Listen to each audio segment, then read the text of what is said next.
We are here to review the last element of the comprehensive plan in our series. Starting in April, the City Council will start beginning the review of the entirety of the comprehensive plan. Also in April, the Planning Commission will be making a recommendation to the City Council. So anyone's interested in that, our Planning Commission and City Council dates are posted on Bremerton2044.com.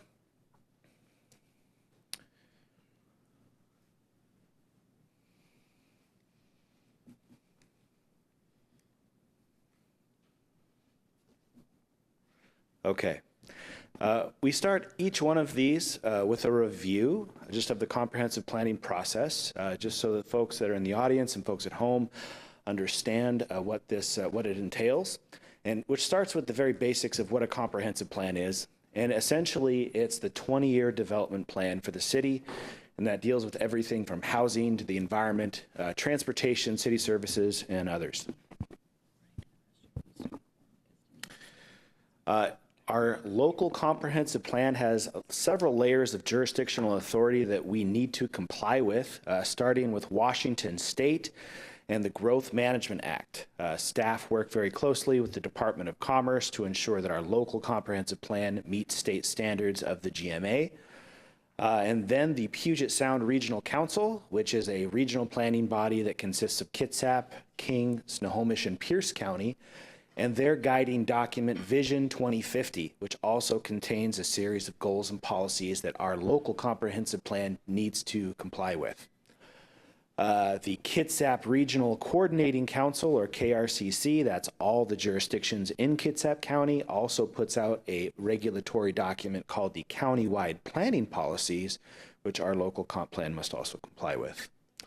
The comprehensive plan exercise is to ensure that we have enough capacity as a city to absorb forecasted populations and jobs out to the year 2044. Our population is due to increase to just under 64,000 people and about 58,000 jobs. Bremerton is regionally significant. So the Puget Sound Regional Council has designated Bremerton as a metropolitan city. The only others of those in Puget Sound are Bellevue, Tacoma, Seattle, and Everett. And then we have two regional growth centers that are of significance to our region also, a manufacturing center out by the Bremerton Airport, and then downtown is a downtown regional center. So both of these areas are designated as important to regionally absorbing population and employment growth in the future. Here's an illustration of our growth strategy for the comprehensive plan. Everything that you'll see up here on the screen that has some color to it represents an area that is designated to have some sort of development standard or density increase with this comp plan update. Most of that is centralized in our downtown sub-area plan. And we also have these black dashed circles that you'll see up here on the screen, and those represent either existing or future high-capacity transit, which would be a service that's provided by Kitsap Transit once that's funded and constructed in the future. If you miss any of these presentations, each one of them is provided on our website, Bremerton2044.com, including draft documents that we have. Every public comment that we've received is posted on Bremerton2044.com, so you can always catch up by visiting our webpage. This is just a very short review of the items that Council has reviewed to date for the comprehensive plan. Last month was transportation, and as I said, in April, the City Council should be seeing the full comprehensive plan. But tonight, to the point, we've gotten to the city services element of the comp plan. So the vision of the city services for Bremerton is that the city would strive to deliver exemplary municipal services to our community when and where it is needed. Individual goals and policies supporting that vision are also incorporated in our city services section. There's a copy of that on Bremerton2044.com. What are those city services? There are several. And many of them have their own individual long-range plans that the City Council has either approved or in the process of approving. Our drinking water plan was reviewed and approved by the City Council previously. Our wastewater plan is in its current update status. Stormwater has already been reviewed and approved by the City Council. Police Department and Fire Department.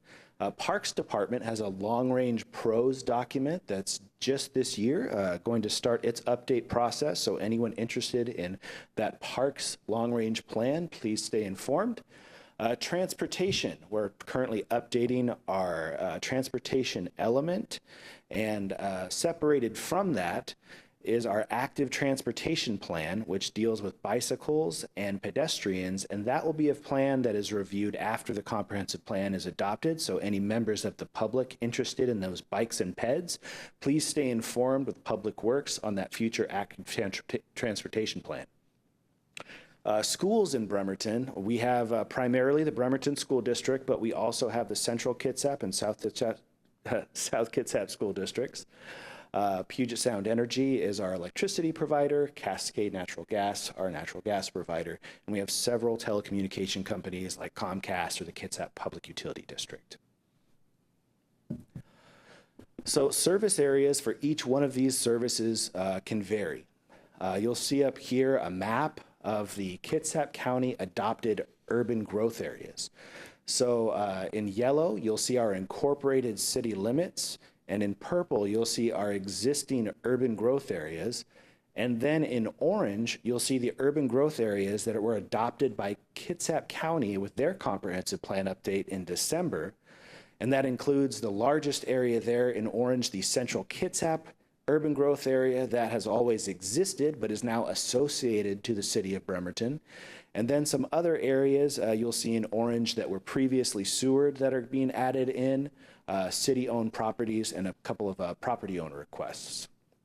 Drinking water isn't considered necessarily an urban service, so their service area can vary outside of city limits and outside of our urban growth area. But wastewater is considered an exclusively urban service, and so it is relegated to areas in the city that are incorporated or are urban growth areas. So it can vary wildly dependent upon the service. Maybe we have an interlocal agreement with other jurisdictions on what those service areas are. Each service also has, each city service, a level of service. Level of service dictates what our standards will be for individual services. For fire and emergency services, they have an LOS of 6 minutes for a response time. When you call in for emergency services, you should be receiving those services within the 6-minute time frame. And we're currently meeting that most of the time. Law enforcement services, we have an LOS of 1.8 officers per 1,000. Right now, we're sitting at about 1.4 officers.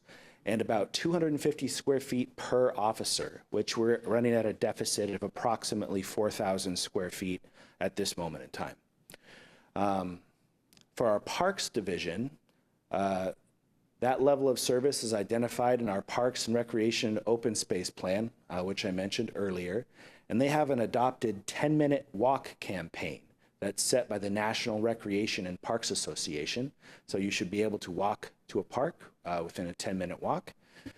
Streets and transportation, we have from a scale of A to F, we have a minimum level of service for street roadways for vehicles of level of service E. For WashDOT designated highways of statewide significance, we have a level of service of D. And we have a multimodal level of service that's defined in our transportation element attachment F, if anyone is searching for that.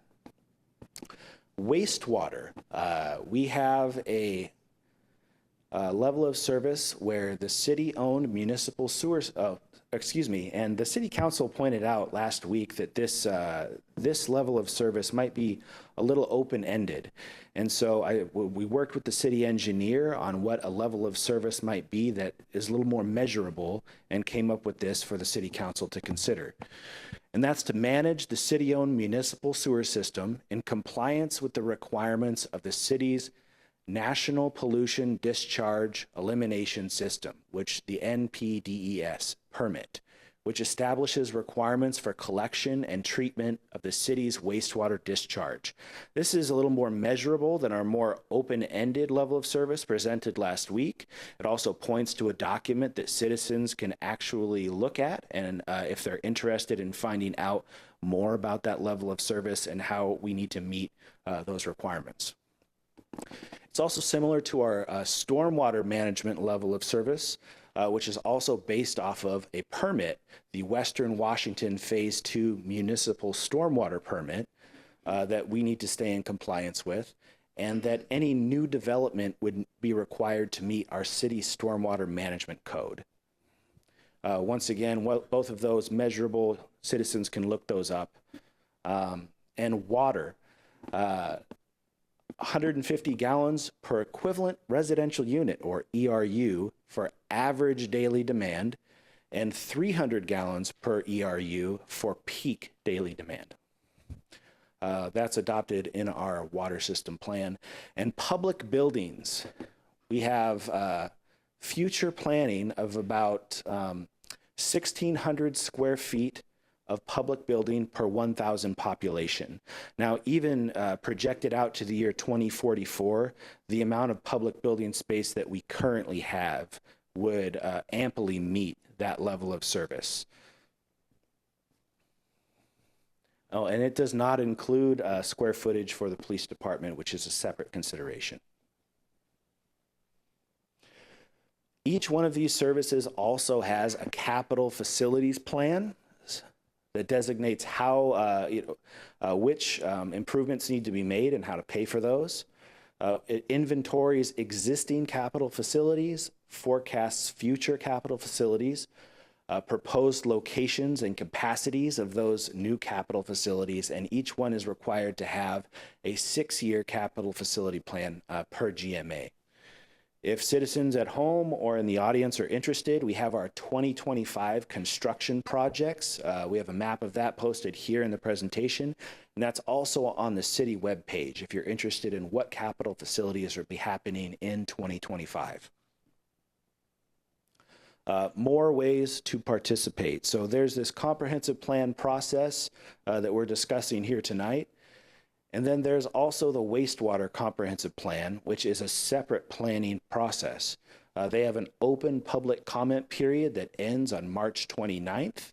We have the contact information here for Bill Davis, who's the project manager, and the project website is available on the city webpage. Once again, our Parks and Recreation open space plan, there's a public survey available through April 30th. If you'd like to start in that process of updating that pros plan and provide feedback, this is the first foray into that. And I'm happy to answer any questions that you may have. Thank you.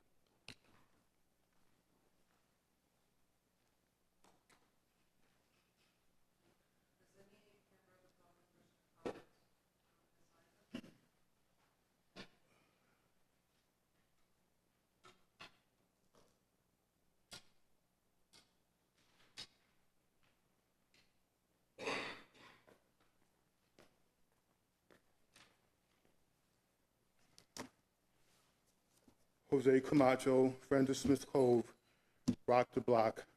Omissions are important, especially when you're supposed to be the expert. First omission, no mention of public toilets, when the reality of homeless people, that population increasing is a fact. So to not have public toilets for these people, and I include myself in that demographic because I've been homeless, I know what it is. So that's the mayor's policy. The other omission is if you look at the comprehensive plan and the various presentations over time, it is almost as if the Shoreline Management Act didn't exist. It's amazing because this is law. It is state law. For a municipality of this size, that's actually disgraceful. Look at it. I encourage you to look at it. It's not there. If it's there, it's extremely brief. You will find one presentation that says, we already did the work. We don't need to go back to Shoreline Master Program.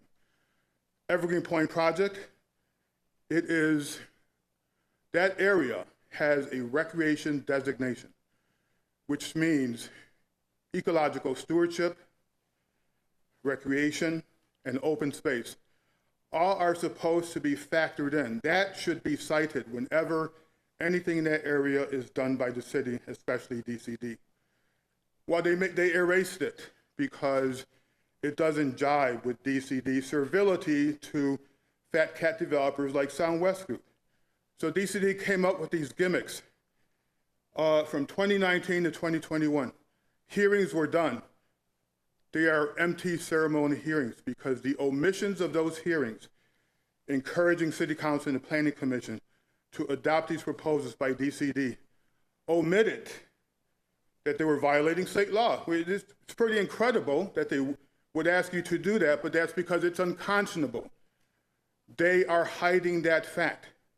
So Evergreen Point has a 35-foot height limit for development because of that recreational designation. It was created in Ordinance 5229, 2013. DCD concocted this whole scheme to erase that. So that actually is a city unit destroying the open space, the recreation mandate that this city has from state law on down. They want to erase the Shoreline Management Act when that acts as a barrier to the profits of fat cat developers like Sound West Group. It's corrupt, it's wrong, it's actually illegal, it creates void statutes.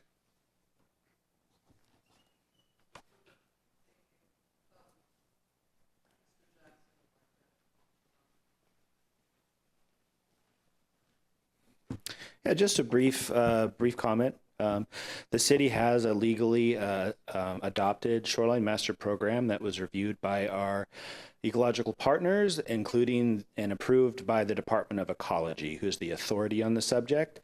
The project that was referenced was reviewed for compliance with the shoreline master program and the downtown subarea plan and found to be compliant. If anyone has any questions about that, I'd be happy to answer them offline or whatever venue may be convenient. Thank you.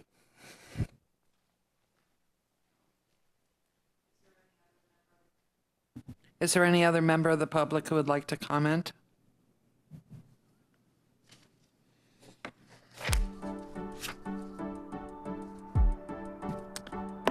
I'm going to close the public comment period.